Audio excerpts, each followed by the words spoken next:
Alright guys, welcome back to the channel. My name is Dan. Today we are building a barn door.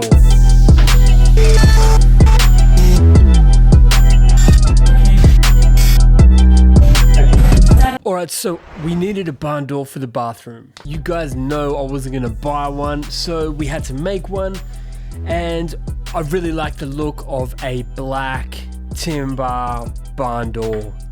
Now, as usual, I was scrolling through Pinterest, found some really cool black barn doors. Now, I've been really into that burnt, charred timber look, that Japanese technique. And I really wanted to do it for this door. However, once I got to thinking about building this door, the thought of setting it on fire didn't really sit well with me, and I wanted to have the black charred effect on both sides of the door.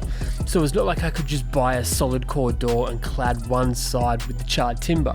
So after doing a lot of research, I figured that burning technique probably wasn't for this project. There would be nothing worse than spending $500 on a beautiful hardwood, burn it and have the whole thing like twist and warp out of shape. So I had to scrap that burnt timber idea, and here is what we settled on.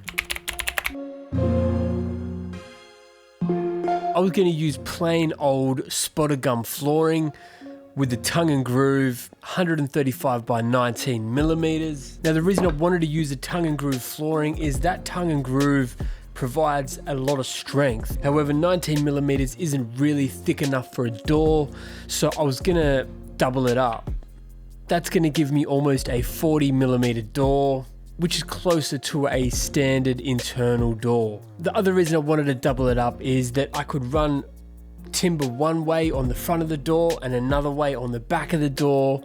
Then when I glue and clamp that together, it's going to give it a lot of strength. It's going to help it all lock together. Okay, so problem number one, I didn't want just a smooth spotted gum door. And by using a tongue and groove system, when you push your tongue and groove together, you basically end up with a seamless joint. That's why people use it for floors. Once this joint is pushed together, you can barely notice it. However, on this door, I wanted the timber to have a shadow line in between each joint. I really wanted that shadow line, otherwise it would just look like a big slab of timber as opposed to that shiplap style timber that I wanted. So to achieve this, I went and bought a rebate bit. Now all I did was run the rebate bit along the face side of the flooring, taking out an additional 5 or so millimeters. Now by taking out this additional 5 or so millimeters, it creates a shadow line. So the bottom of the board is still going to be touching, however the face of the board is going to be recessed 5 or so millimeters, giving us that shadow line. So I basically had to rebate this edge on the face of every single piece of flooring that I used. And now when I push it together, and we still have this 5 millimeter shadow line. Now, as you can see on the back here, the boards are touching, so when I glue this, it's gonna have a really strong bond. However, on the face of the timber, we are left with this shadow line. And that's what I wanted. Now, I built this super shitty router table where I basically just sort of rigged up my little laminate trim router upside down on this table, and I slid the boards through. Once all those were routed out, it was then time to find all the boards that I wanted to set up for my glue up. Basically, I wanted to find all the straightest pieces of timber that I could find,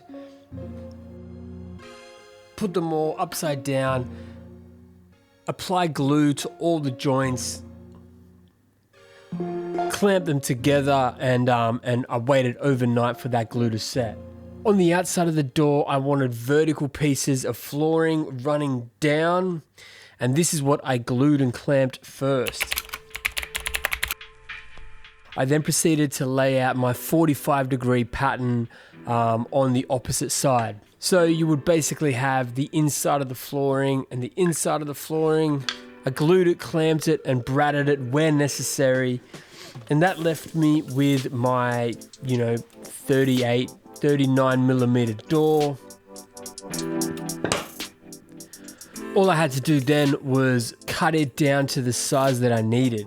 So cutting it down to size was pretty simple. Measured it out, made sure it was square, got my track saw out, ran it through. Once it was all cut and square and looking nice, I then started to expose the grain on the timber. Now, for anyone that's seen the video on building a custom vanity, I decided to expose the grain of this timber with a wire brush, and I figured it'd be a nice touch to have this barn door have the same finish as the vanity had, seeing as how they are both for the bathroom. It would kind of tie both pieces together. So I spent maybe 3 to 4 hours with a wire brush, whether it was by hand or on the drill, just exposing this grain. Not gonna lie, it was a punish of a job.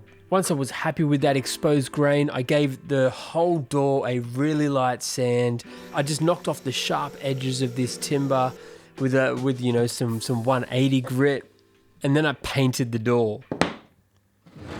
Now, I know a lot of people are probably going to be angry that I painted this beautiful spotted gum timber with like black paint, but I feel like it really works with this project. I didn't want to have a spotted gum timber door with this oak floor. It just would have been a clash. So we wanted to do the black door with the oak floor, and it allowed it to have some really nice contrast. The color of this door, it's not actually black, it's called black caviar. I don't know who it's made by. Give it a Google.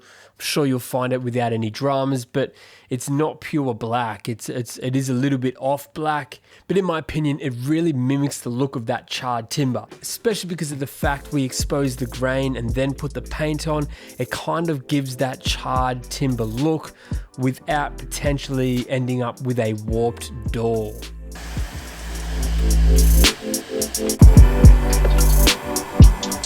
So I think it was a good middle ground. On top of that, I didn't need to start a small fire in the garage, potentially burning down our new house. None of that. I just rolled it on, 2 coats, finished. I then mounted the door to a steel track that I picked up from Bunnings, fit that above the opening of the bathroom, and yeah, that's pretty much it. Now, a minor tip, if you guys do plan on building a custom barn door, make sure you put a beam right where you're going to mount your track, because I didn't do that, and it would have made my life a lot easier if I did. Just made it a little bit harder to mount my my barn door track.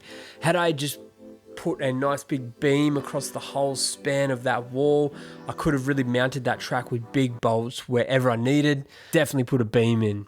And yeah, that's pretty much it, guys. That is the custom hardwood barn door. I hope you guys got some useful information out of that. If you got any questions, hit me up in the comments below or find me on Instagram. I'd be happy to help any way possible. Thank you so much for watching. We'll see you in the next one.